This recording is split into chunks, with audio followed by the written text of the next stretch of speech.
The most important game you'll ever play isn't in the finals, nor is it in the playoffs, because here's the thing when you sign overseas that no one tells you. You basically have 3 games to prove yourself. And if you can't do it in those 3 games, you're out. Next guy's in. So today I want to show you guys what are potential expectations that you could be facing once you sign an overseas deal and how you can navigate this as you go along in your career. Let's go. Okay, so the first game is going to be called the debut game. In this game, the owners and the coaches are going to give you a bit more leniency, a bit more leeway, because they understand that you may be jet lagged. Maybe you don't even know the coach yet. You don't know the teammates. You don't know the language. You don't know anything. You don't know the gym. If there was ever a game that you were going to underperform in, it's probably going to be this first game because you have a lot more leniency given to you from the coaching staff and from the owners. Mind you, I've seen players literally go through a 12, 13, 14-hour flight and have to play within 2 hours of landing. That's what I'm saying. You just got to be ready for whatever it is. I've seen guys literally come from the airport and they suit up at halftime in the middle of a playoff game. So that debut game,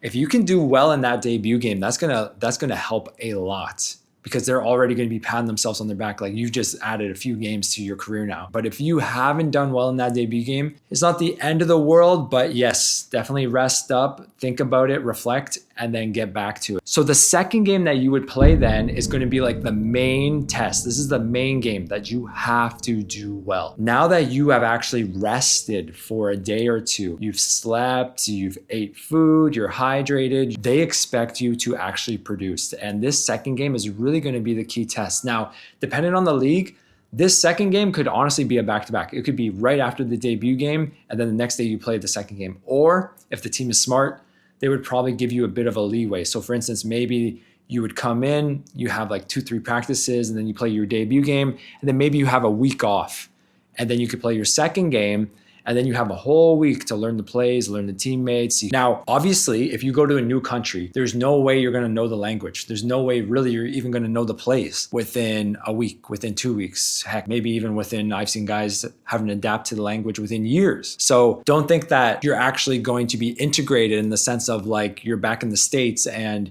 you know all the plays within a week or two. That's probably not going to happen. But they still expect you to produce on either instincts or just pure skill. You're good enough, you're athletic enough, you get loose in the fast break, transition, you score off of putbacks, or you just know how to play. You just know how to play, move without the ball, cut in, stuff like that, or one-on-one moves, whatever is your game, they're going to assume that you actually let it come out in that second game. So that second game is key, it's huge. And then the third and final game is going to be the final test. If you do not play well in the first game, your debut game, in the second game, the main test game, you better play well in the third game or you are out. You may not even get to the third game if you play terribly in the first 2 games. If you play so-so in the first 2 games, they'll probably give you the third game, but you better play well. Okay, so this is what I've seen over many, many years of overseas basketball. I've seen this 3-strike policy. This is really how they view it. First game, you're fatigued. Second game is like, okay, settled in a bit. Third game, if you don't do well, it's a trend. That's how you play. You're just not good. And in this third game, when guys don't play well in the first 2 games, I've seen the owner messaging agents at halftime. I've seen the owner calling people for replacements. It's crazy, but that's how fast it moves. That's how fast these owners, these coaches,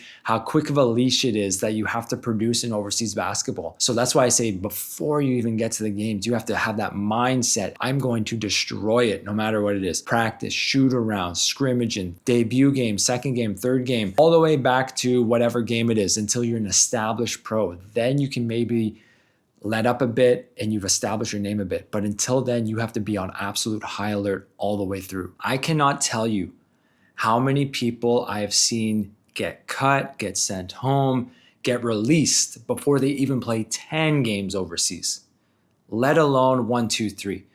There's so many guys who underestimate what is the expectations for them before they go overseas. So that's the main thing I want you to take away from this video, is that understanding wherever you go, you have to understand what are the expectations before you even get to that country, before you even get to that league. And you can do that a few ways. You can understand that in a few ways. You can ask the coach, you can ask your agent, you can research the league, you can follow informational or educational channels such as this from other players as well who have been in these markets.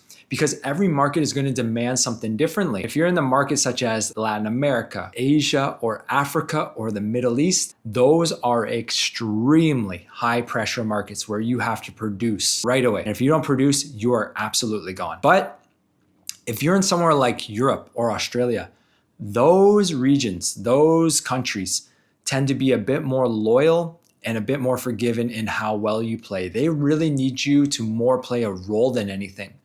So it really will depend on where you are in the world. And the other aspect of this is also that you have to understand how many games you're playing within each calendar month or within each week. So for instance, in Latin America, if you play somewhere like in Mexico Ciba Copa, which is a league notorious for just flipping out players in and out, flipping out players in and out, play 1-2 games and you get cut. They'll play sometimes 4 or 5 games a week. They'll play back-to-back, and then they'll take a 1-2 day break, and then they'll do another back-to-back. Or they'll go back-to-back, 1 day break, and they'll do a triple header. Friday, Saturday, Sunday, 3 games, one after the other. Okay, so I say that to say that if you have a bad game on Monday and then you already have Tuesday to redeem yourself right away. So that kind of also plays in your favor a little bit too. Whereas if you're in some of these countries where maybe you only play 1-2 games a week, you have a bad game and then they get time to think and look at new prospects. Oh, who can we bring in? Who can we bring in? And they can research for those days off because they have no games to worry about. Okay, so that's another thing that you also have to consider is that in some of these leagues, you have a lot more time for quicker redemption, and you want that. If you have a bad game, then you want to bounce back quick. You don't want them to be able to sit and just think about who can replace this guy. And your head's just basically like you're just sitting duck. You're just waiting to get replaced. So that just shows you how crazy it is, how cutthroat it is, how fast the teams move. So you have to understand that that is what you're walking into. It is not like in the USA in college where you have a shooting slump and then coach just puts you on the bench, or coach gives you a bit of leeway because you've built up a reputation a bit over 2, 3, 4 years. In overseas, if you have a shooting slump, you're cut. There is no benching. So that's the difference between the two. And now with NIL deals in college, I think some players are starting to get this a bit more because now there's so much turnover between roster to roster and league to league that I think players may be more suited to even understand this once they get into the professional game. But this is what you're stepping into, guys. This is what you have to be ready for. So you have to approach every game, every scrimmage, every practice with that killer mindset. And if you do that, you'll be better served in your overseas career.